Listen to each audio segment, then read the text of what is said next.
Mwanzilishi mkuu wa Tanzania na rais wa Jamhuri ya Muungano na mwenyekiti wa Chama cha Mapinduzi, pamoja na rais wa Zanzibar na makamo mwenyekiti wa chama cha CCM kwa upande wa Zanzibar, tunataka waelewe kwamba sisi wa Zanzibari lengo letu ni kuinusuru nchi yetu. Kama wao wataleta majeshi Zanzibar kipindi cha uchaguzi, wana vikosi, wana kila aina ya silaha, sisi tutapambana nao kwa hali yoyote itakayojitokezea.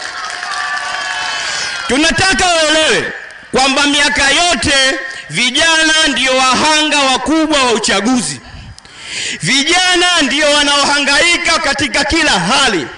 Vijana wanahangaikia maisha since they were born hadi wanakufa. Wanatoka eji za ujana, wanafika uzee, hawana wanachokipata.